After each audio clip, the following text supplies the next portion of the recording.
अच्छी हो तो अंत भी अच्छा होता है, और अगर शुरुआत और अंत दोनों ही अच्छे हैं तो सब कुछ हमेशा अच्छा ही रहेगा। भक्तों, कई ऐसे काम होती है जो बनते बनते बिगड़ जाते हैं, यानी कि एकदम से बिगड़ जाते हैं। तो कहा जाता है कि जीवन को सबसे बड़ा मूल मंत्र की सुबह के समय कुछ ऐसे कार्य होते हैं जिन्हें भूल कर भी जाने अनजाने में भी नहीं करना चाहिए। इन कार्यों को करने से घर में गरीबी भी आती है और देवी देवता भी हमारे घर से चले जाते हैं।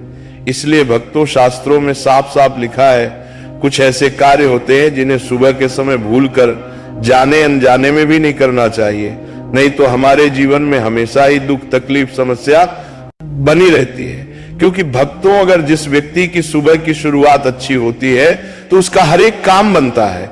अगर सुबह की ही शुरुआत कुछ अच्छी ना हो तो उसका हर काम बिगड़ा हुआ चला जाता है। इसलिए सुबह उठकर कुछ ऐसे भी कार्य होते हैं जो आपको जरूर करना चाहिए, और कुछ ऐसे कार्य भी वो होते हैं जिन्हें आपको भूल कर जाने अनजाने में भी नहीं करना चाहिए।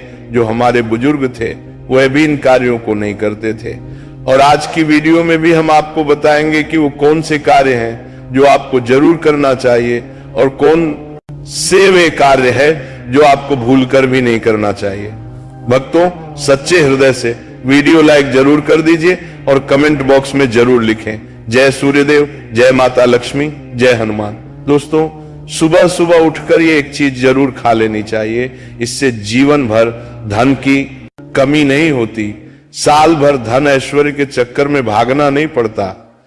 भगवान श्री कृष्ण कहते हैं, सुबह सुबह एक चीज जो भी मनुष्य खा लेता है तो उसके घर में धन वैभव बड़ी तेजी से आकर्षित होता है। वह व्यक्ति रातों रात मां लक्ष्मी की कृपा पा लेता है। दोस्तों, आपने अक्सर लोगों को शिकायत करते सुना होगा कि उनके घर से दरिद्रता और पैसे की तंगी दूर नहीं हो रही, वह दिन प्रतिदिन धन के अभाव में जाते जा रहे हैं। शायद यह सब आपके साथ भी हो रहा हो, लेकिन आप इन सभी के पीछे छिपे कारण को नहीं जान पा रहे। कारण है आपके द्वारा किए गए कुछ गलतियां। हमारे धर्मशास्त्रों में कई ऐसे नियम और बातें बताई गई हैं जो हमारे पूर्वज और बड़े बुजुर्ग अक्सर हमें समझाते थे, लेकिन आज के समय में इन चीजों पर ध्यान देना आवश्यक नहीं समझते। पर जब आपके सामने धन को लेकर कई सारी समस्याएं आ जाती हैं, तब अक्सर लोग इनके पीछे का कारण जानना चाहते हैं। घर में दरिद्रता आने का कारण हम स्वयं ही होते हैं। हमारे द्वारा किए गए काम ही हमारी सफलता में रुकावट बनते हैं। अगर आप भी सुबह उठने के बाद कुछ ऐसे कार्य करते हैं तो आप स्वयं ही दरिद्रता को अपने घर में आमंत्रण दे रहे हैं। इसीलिए आज हम आपको बताएंगे कि सुबह उठते ही किन चीजों से बचना चाहिए और कौन सी चीज खानी चाहिए ताकि धन से जुड़ी समस्याओं का समाधान हो सके। सुबह उठते ही दर्पण में अपना चेहरा देखना एक बड़ी गलती हो सकती है। धर्मशास्त्रों में यह कहा गया है कि सुबह के समय आईने में अपना चेहरा देखने से दरिद्रता, दुर्भाग्य और परेशानियों का सामना करना पड़ सकता है। ये आदत आपके जीवन में नकारात्मक ऊर्जा को आकर्षित करती है, जिससे सुख, शांति और समृद्धि पर असर पड़ता है। इसीलिए सुबह उठने के तुरंत बाद आईना ना देखें, इस बात का विशेष ध्यान रखें। नंबर 2, सुबह उठने के बाद भोजन का सेवन। आजकल के समय में लोग सुबह उठते ही चाय नाश्ता कर लेते हैं या भोजन का सेवन करने लगते हैं। अगर आप भी यही गलती कर रहे हैं तो ध्यान दें। शास्त्रों के अनुसार बिना स्नान किए, बिना दांत साफ किए और सूर्य देव को जल चढ़ाए बिना भोजन करना वर्जित माना गया है। सूर्य देव से ही हमें अन्न की प्राप्ति होती है, इसलिए उन्हें धन्यवाद दिए बिना भोजन करना अनुचित है। जिन लोगों को सुबह उठते ही चाय पीने की आदत है, उन्हें ये आदत छोड़ देनी चाहिए। यदि चाय पीना बहुत जरूरी हो तो कम से कम दांत साफ करके या कुल्ला करके ही पिए। नंबर 3, अपने भाग्य को कोसना। सुबह उठते ही अपने भाग्य को कोसना या किस्मत की शिकायत करना बहुत अशुभ माना जाता है। सुबह के समय आपके मुख से ईश्वर का नाम निकलना चाहिए।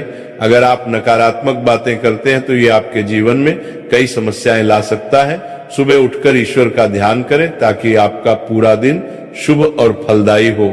नंबर 4, गंगा जल का महत्व। गंगा जल को हमारे शास्त्रों में बहुत पवित्र माना गया है। पौराणिक कथाओं के अनुसार गंगा नदी है जिसमें देवी देवताओं ने स्नान किया है, इसीलिए गंगा जल को कभी अशुद्ध नहीं माना जाता। रात को सोने से पहले तांबे के लोटे में पानी भरकर उसमें थोड़ा गंगा जल मिला ले और इसे अपने सिरहाने रखें। सुबह इस जल को अपने बिस्तर पर छिड़क और फिर पी ले। भगवान कृष्ण ने कहा है कि जो व्यक्ति नियमित रूप से ऐसा करता है उसे युगों तक लाभ प्राप्त होता है। ऐसा व्यक्ति लक्ष्मी जी की कृपा से रंग से राजा बन सकता है। अगर आप चाहते हैं कि आपके जीवन से नकारात्मकता और दरिद्रता समाप्त हो जाए तो सुबह उठते ही सबसे पहले भगवान के दर्शन करें। दर्पण में अपना चेहरा ना देखकर ठाकुर जी या हनुमान जी की तस्वीर के दर्शन करें। अपने कमरे की दीवार पर उनकी सुंदर तस्वीर लगाएं। सुबह उनका दर्शन करने से आपके जीवन में उन्नति और शांति आएगी। सुबह उठते ही धरती को स्पर्श करें और धरती मां का आशीर्वाद लें। उनसे क्षमा मांगकर उनके ऊपर पैर रखें। ये करने से आपके भाग्य में आई दुविधा दूर होने लगती है। शौच और स्नान तो नहीं होता। इसके अलावा इन मूर्तियों या चित्रों को घर के अन्य हिस्सों में ना रखें। यदि किसी देवता की दो तस्वीरें हो तो उनका मुंह आमने सामने नहीं होना चाहिए। देवी देवताओं की तस्वीरें नृत्य की अवस्था में लगाना भी अव्यावहारिक होता है, क्योंकि इससे कोर्ट कचहरी के मामलों में फंसने की संभावना बढ़ सकती है। इसके अलावा तिजोरी में हल्दी की कुछ गांठ पीले वस्त्र में बांधकर रखें। साथ ही कुछ कड़ियां चांदी या तांबे के सिक्के भी रखें। चावल को पीले रंग में रंगकर तिजोरी में रखें। इत्र की शीशी, चंदन की पत्तियां और अगरबत्ती का पैकेट भी तिजोरी में रख सकते हैं, ताकि वहां हमेशा अच्छी सुगंध बनी रहे। देवी देवताओं पर चढ़ाए गए सूखे फूल या हार भी घर में रखने से लाभ होता है। संध्या काल में अव्यवस्थित शक्तियां सक्रिय हो सकती हैं, इसलिए इस समय कुछ कार्यों को टालने की सलाह दी जाती है। इस दौरान सोना, खाना पीना, गलियां देना, झगड़ा करना, अभद्र भाषा बोलना, क्रोध करना, शपथ लेना, धन का लेन देन करना, रोना, वेद मंत्रों का पाठ करना और अशुभ कार्यों से बचना चाहिए। इन नियमों का पालन न करने से घर में बरकत घट सकती है और व्यक्ति को कई संकटों का सामना करना पड़ सकता है। जहां मदिरा सेवन, स्त्रियों का अपमान, तामसिक भोजन और अनैतिक कृत्यों को महत्व दिया जाता है, वहां का धन केवल दवाखानों, जेलों और पागल खानों में ही खर्च होता है। अगर आप अपार धन की चाह रखते हैं तो हनुमान जी से अपने पापों की क्षमा मांगे और प्रतिदिन हनुमान चालीसा का पाठ करें। 5 मंगलवार को बड़ के पत्ते पर आटे का दीपक जलाकर हनुमान जी के मंदिर में रखें। इससे ग्रह दशा में सुधार होगा और धन प्राप्ति के रास्ते खुलेंगे। घर की वस्तुओं को उचित स्थान पर रखें और घर को हमेशा साफ सुथरा रखें।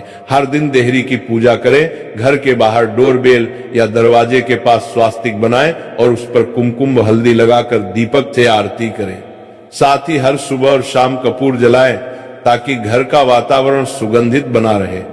जो लोग नियमित रूप से देहरी की पूजा करते हैं और उसके आसपास घी का दीपक जलाते हैं, उनके घर में लक्ष्मी का वास स्थायी रूप से रहता है।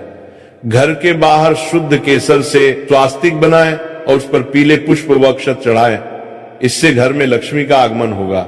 पीपल के वृक्ष में देवताओं का वास माना जाता है। इसे केवल शनिवार को छूना चाहिए। उज्ज्वल और मोहक थी। ऐसा प्रतीत हो रहा था मानो वह दीप केवल तेल और बाती से नहीं, बल्कि श्रद्धा और भक्ति की ज्योति से जल रहा हो।